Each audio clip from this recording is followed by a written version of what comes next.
Hi, everybody. This is Dr. Brett Talley Daniel, MD. I'm a neurologist and headache doctor, and I'm adding to another podcast to my list here. Today I'm talking about medication overuse headache. This is a real problem in practice neurology, particularly if you do headache. So the International Classification of Headache, version 3, describes this as a syndrome related to overtreating. And the syndrome used to be called rebound headache, but they've renamed that, although you'll still see it on the internet. Rebound is kind of like a basketball term where you throw the ball out, the ball comes back, you don't get it in the net, so you throw it again, you rebound it. Medication-induced headache is like a patient has headache, they take a drug for it, like Tylenol, the headache goes away a little bit, then comes back, so they take another drug. And they end up taking too much headache medication. First, I want to define what chronic daily headache is. And that's a patient who has headache over 15 days a month, 8 of which have migraine features. And the migraine features here we're talking about are severe headache. On a scale of 1 to 10, migraine can go to 10, 5 to 10. Tension type headache is described as a mild headache or moderate. It can go 1 to 5. Although many patient headaches will sit across me in the office and say, my headaches go to level 12 or 13 or something bad. Because migraine can be horrible and disabling. The other headache features of migraine could be a throbbing headache.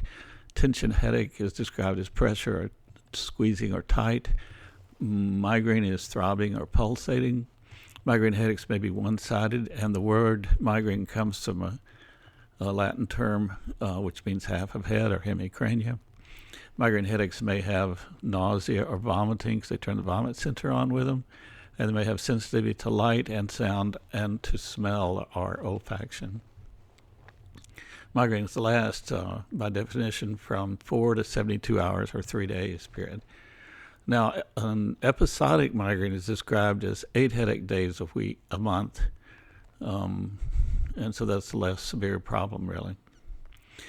Okay, medication-induced headache comes from treating with painkillers or headache medications, which could be simple over-the-counter drugs like caffeine, Tylenol, or Advil, or more complicated drugs like opioid narcotics or painkillers with barbiturates or even triptans. The problem is that headache patients tend to rotate drugs, and a patient may come down and sit with me and say they're drinking maybe 3 cups of coffee a day, just home coffee, so that's 130 milligrams times 3. They take Excedrin migraine, a couple of those for their headaches at the start, which is each of those is 65 milligrams per headache. And they'll take Vicodin maybe 3 or 4 days a week. So they've got a combination of 3 drugs there which can aggravate this whole thing. And the patient then rotates drugs and takes too many drugs. So what is medication-induced headache? The International Classification of Headache Disorders, ICD-3, describes frequent headaches from the following classes of drugs. So they have drugs that can cause this, and they have what's called ergotamine overuse drugs. Now, ergotamines are old drugs. Triptans came out in 1990 or so. First drug was injectable Imitrex, now called sumatriptan. And before that, we were using ergotamine drugs, which didn't work as well. So you got ergotamine overuse headache, triptan overuse headache, non-opioid analgesic overuse headache, paracetamol, which is Tylenol or acetaminophen overuse headache, non-steroidal anti-inflammatory drug, which is abbreviated or eponym is non-NSAIDs overuse headache, acetylsalicylic acid, which is aspirin overuse headache, other non-opioid analgesic overuse headache, opioid overuse headache, or combination analgesic and overuse headache. And that's the story I told you. Many patients are not just taking one drug. They may be taking caffeine in 2 forms. They may take some Advil. They may take a triptan or even opioid narcotic occasionally. So the International Headache Society lists the amount of drugs taken which might cause medication overuse headache. And here are the list. For triptans or ergotamine intake, if the patient takes 10 days a month, 1 pill, that can do it, like 1 sumatriptan over 10 days a month. For simple non-opioid, simple analgesics, if it's over 15 days a month, and we're talking about aspirin, Tylenol, caffeine, or Advil here.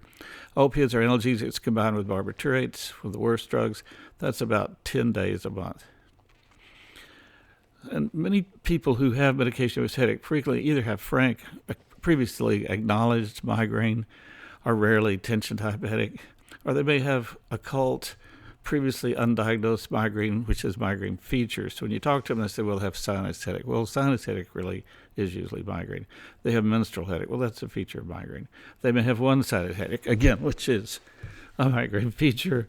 They may have throbbing or severe headaches on a scale of 1 to 10. They have hungry headaches or motion sickness, headaches with nausea and or vomiting, headaches with sensitivity to light and sound. So these patients present to the doctor with chronic migraine-related problems. All right, next I'm going to talk about what's called the transformation from episodic to chronic. So if you talk to these patients, they'll tell you that they've just had bad headaches. Many patients will say this. They've just had bad headaches maybe a month or maybe 3 months or 6 months, but before that just had episodic headache. Or some patients have had this maybe all their life, but they've been overtreating all their life when you talk to them, or maybe they've had it 10 years or something like that. But many times you can get a clinical start before they had episodic headaches. So I just had migraine once a month until 10 years ago, and now I've been having 3 or 4 a week, something like that. When they had less than 15 headaches a month, they had what was called episodic migraine. When the headaches became more than 15 days a month or daily, then that's called chronic migraine. All right, what are the clinical features of medication-induced headache? Well, there are 2 main clinical symptoms. First thing is daily or very frequent headaches, which may come with sensitivity to light and sound and nausea and irritability and severe headache. But also, this syndrome of medication-induced headache causes serotonin, which is a calming brain neurochemical level, to drop. So the patient gets worse of pre-existing anxiety, depression, with poor concentration, panic attacks, and insomnia, which are the core symptoms of the disorder. So overtreating with these drugs, analgesics, somehow makes serotonin that the brain makes normally worse, and it can aggravate either pre-existing anxiety or depression, for which the patient may be on a drug like a serotonin receptor inhibitor, like they take Prozac, but the drug's not working because somehow the metabolism of the drug is not working well if you're overtreating, and you generally treat medication-induced headache by getting the patient off the drugs and educating them. And then after a month or so, they'll feel better, even though you haven't changed. Their psychiatry problem is better, even though you haven't changed the drug, other than stopping painkillers. All right, next I'm going to talk about what's called the migraine timing cycle. Now, if you go to my website, I've got lots of pictures of this. And I'll talk about that more in just a minute. So the migraine timing cycle is 4 steps, the migraine process. The first step is, number 1, trigeminal inflammation by the brain stem. The trigeminal nerve goes to the face and the head, the cheeks, the chin, and all that kind of thing. The second step occurs 20 to 40 minutes later, where the ganglia, the nerve, and the artery in the brain start to release the nerve peptides, neurokinin A, substance P, and CGRP. Then at about 2 hours after the start of the headache, the release of these chemicals causes a third step, which is meningeal artery vasodilatation.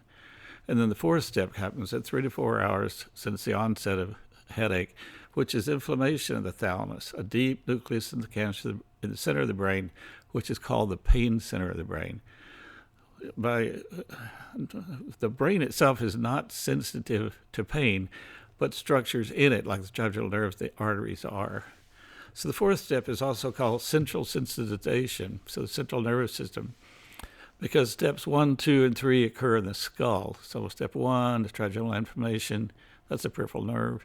Step 2 is an artery. It's not really part of the brain. Number 3 occurs in the skull, but it's not really, it's the release of neurochemicals, affects the arteries.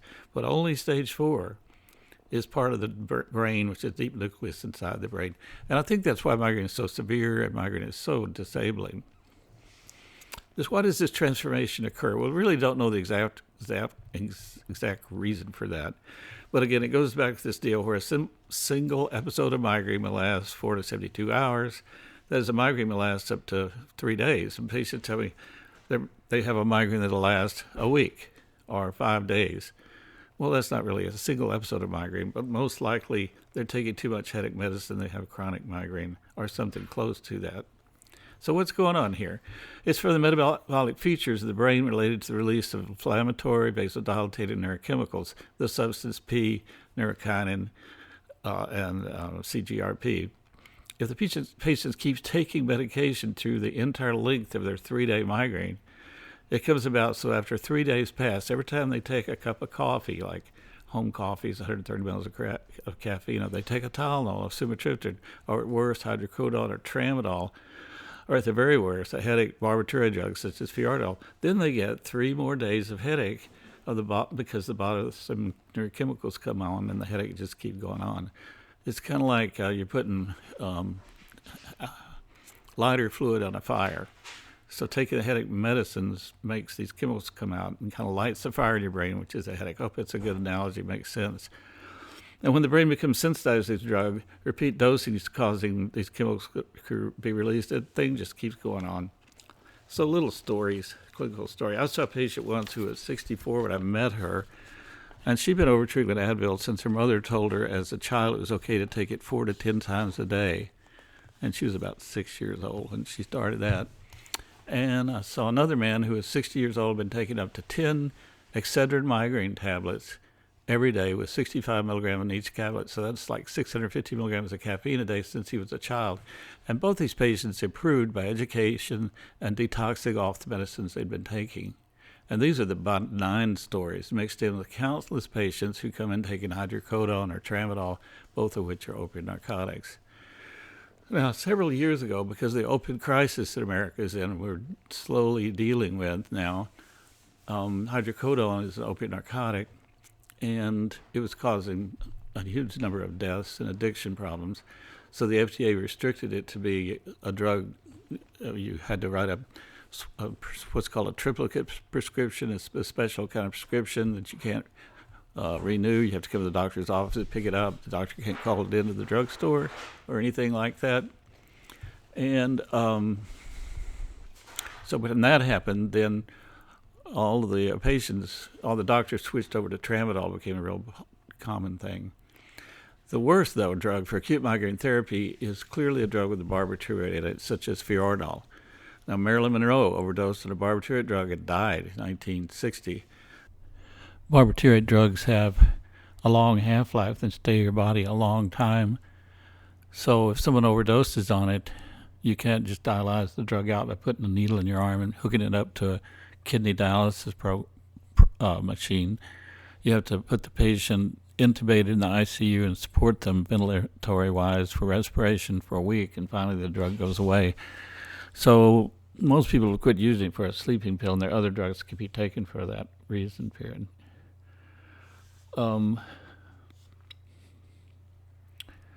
Now, the other idea is that many doctors are taught, particularly where I live in Dallas, Texas, they're usually non-neurologist doctors, use a lot of Fiordal or barbiturate drugs for headache because it's listed as a drug, and they've never really known that it's such a problem that people get hooked on it and it causes so many problems.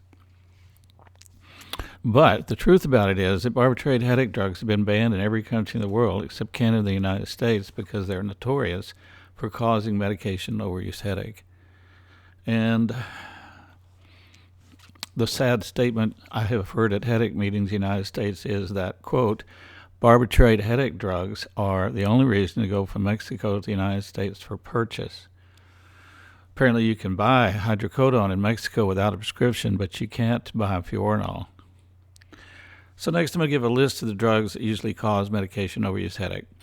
And this includes first caffeine drugs such as Excedrin, BC powder, and Vanquish. Pseudoephedrine drugs, and that is spelled Pseudepphedrin, or it's also listed as Sudafed, Sudafed, and that's a decongestant. It's used in over-the-counter sinus medicines like Tylenol Sinus or Advil Sinus, and it's got a D in it when it's attached to an allergy drug. For instance, Zyrtec alone as a pill is just an antihistamine for treating allergic rhinitis, but Zyrtec D has the antihistamine plus D as a decongestant, which is Sudafed, and that can cause medication overuse headache. It also can make people hyper or not sleep well, the common side effects from Sudafed drugs. Next to the list would be ergotamine drugs, which are not used so much anymore. Since the triptans came out first with injectable Imitrex in 1990, there's been a great decrease in the use of ergotamine drugs, which were the drugs we used up until that time. The ergotamine drugs are Cafragot, Ergamor, and Migraine. And then the triptans are Imitrex, Maxalt, Zomig, Axert, Frova, Relpax, or Merge. Aspirin, just plain old aspirin, can give you medication over your headache. NSAIDs, that's a mnemonic or doctor phrase. NSAIDs, it means non-steroidal anti-inflammatory drugs. And these are Motrin or ibuprofen, Advil, naproxen, which is Anaprox, or Aleve, meloxicam. And then there's also Tylenol type drugs. Then, of course, narcotics, which would be Vicodin, hydrocodone, Narco, Tramadol, Demerol, Nucynta, OxyContin, and Tylenol with codeine. And then, of course, the bottom last treatment here and the worst are drugs with barbiturates, which are Fiorinol, Fioricet, Phenytoin, Esjec, and this general butalbital. Now, the treatment of medication of headache is a whole different subject. I'm not going into great detail in that, but I do have some articles on that on my webpage. But the best treatment for medication of headache is educating the patients what they're doing to themselves, get them to stop the drugs, usually in one day, or sometimes tapering slowly over several weeks, particularly if they've been on a high dose of opiates or barbiturate drugs, because that can cause a lot of problems. Now, in the United States, sometimes we just want to take a pill and have whatever medical problem we have go away, to disappear. But going away won't happen with the headache if the patient keeps treating with those drugs. So next, to make a comment, if you would go to my webpage at www.drmigraine.com, I have some other articles kind of on this subject, and I'm going to list them here. Do NSAIDs cause medication-overuse headache? Caffeine and migraine. Medication-overuse headache may be confused with cluster headache. Caffeine discontinuation improves migraine headache symptoms. Migraine and opiate narcotics. Caffeine is a drug. And then, of course, what we're talking about now, medication-overuse headache, which probably has the best comments on treatment. I also have a podcast on medication-overuse headache on iTunes. And I have a YouTube video on the same subject. So I'm ending this talk now. God bless all you patients that have migraine or taking too much headache medicine to get daily chronic migraine or medication-overuse headache. Check out my blog or go to Amazon, look at my books on migraine. God bless you all, and I'll see you again on another talk.